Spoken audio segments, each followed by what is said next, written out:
আপনি দেখেন অনেকগুলো দিন এমন আছে যে যারা কি বলছে যে এই দুনিয়া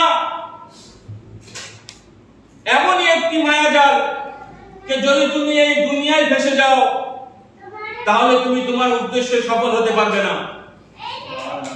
যদি তোমার উদ্দেশ্যে সফল হতে হয় তাহলে এই দুনিয়াকে ত্যাগ করতে হবে, এই দুনিয়াকে এড়িয়ে চলতে হবে। এই ঘর, সুন্দর সুন্দর ঘর, সুন্দর সুন্দর পোশাক, সুন্দর খাদ্য,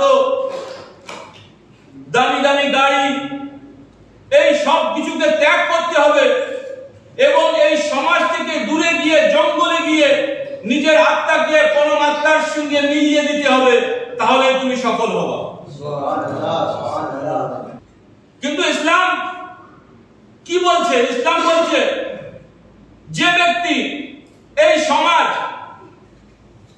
নিজের আত্মীয় স্বজন, নিজের স্ত্রী, নিজের পরিবার, নিজের পাড়া প্রতিবেশীকে ছেড়ে অন্য কোথাও গিয়ে সফল হওয়ার কামনা করছে, ইসলামের দৃষ্টিতে সে সবকিছু হতে পারে কিন্তু কোনো মানব হতে পারে না। প্রকৃত মানব ওই ব্যক্তি যে সমাজের মধ্যে থেকে দিনদার হবে, যে পাড়া প্রতিবেশীর কাজে আসবে, যে নিজের আত্মীয় স্বজনের কাজে আসবে, সেই ব্যক্তি হলো প্রকৃত মুমিন এবং প্রকৃত দিনদার। একটি দুরূদ পড়ুন মুহাম্মদ ওয়া আলি মুহাম্মাদের উপর।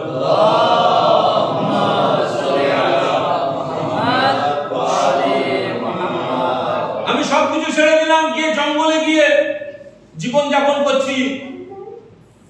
আল্লাহ বলছে আমি তোমার জন্য সবকিছু সৃষ্টি করলাম, এই আসমান, এই জমিন, নদী নালা সবকিছু। তুমি আমার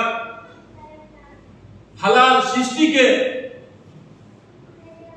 নিজে থেকে দূরে করে দিয়েছো, আমার সৃষ্টি থেকে মুখ ফিরিয়ে তুমি জঙ্গলে গিয়ে জীবন যাপন করছো। এটি দ্বীনে ইসলাম নয়, অন্য কোনো দিন হতে পারে। যখন আমার আপনার প্রথম ইমাম হযরত আলী আলাইহিস সালাতু ওয়াস সালাম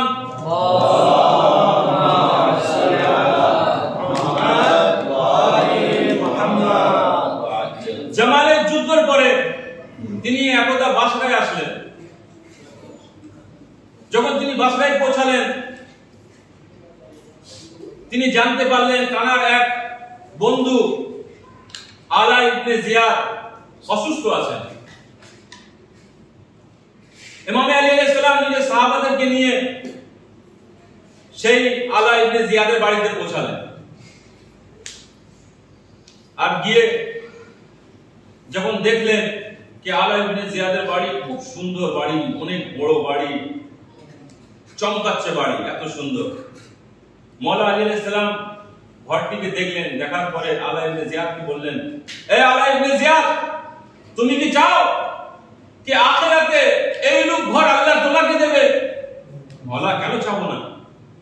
বলতে যদি তুমি চাও আখিরাতে তোমার জন্য এই রূপ ঘর হোক, তাহলে আজ থেকে এই ঘরের দরওয়াজা মেহমানদের জন্য সর্বদা খোলা রাখবে এবং এই ঘর থেকে গরিব অসহায়দেরকে সাহায্য করবে। যদি তুমি এই আমল করো তাহলে এই রূপ ঘর আল্লাহ তোমার জান্নাতে দান করবে। এই কথাটি শোনার পরে আলা ইবনে জিয়াদ মওলা আলাইহিস সালামকে বলতে লাগলেন, মওলা, আমার ভাই আসেম, আমি আমার ভাই আসেমের বিরুদ্ধে একটি নালিশ করতে চাই।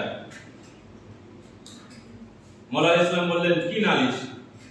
তখন বলতে লাগলেন যে আমার ভাই আসেম, সে তার স্ত্রী, তার পরিবার, আমাদের সকলকে ছেড়ে ফাটা পুরানো কাপড় এবং কোনো ভালো খাদ্য না, বাড়ি থেকে অনেক দূরে গিয়ে জীবন যাপন করছে। মওলা শোনার পরে বললেন, সে আসেমকে ডাকো, এখানে হাজির করো।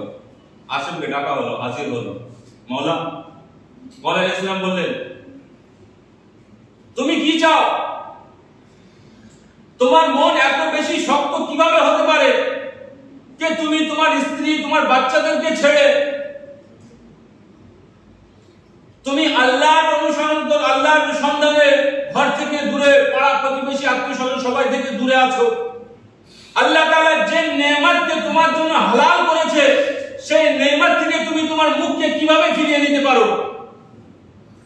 যদি তুমি চাও যে যে নেয়ামত তোমার জন্য আল্লাহ তাআলা হালাল করেছে সেই নেয়ামত তোমার জন্য কোনো মুসিবত হয়ে না দাঁড়ায়, তাহলে তোমার এই অভ্যাসকে ছাড়ো এবং এই সমাজে থেকে, পরিবারের সাথে থেকে তুমি দ্বীনকে অনুসরণ করো। একটি দুরূদ পড়ো মুহাম্মদ ওয়া আলে মুহাম্মাদের।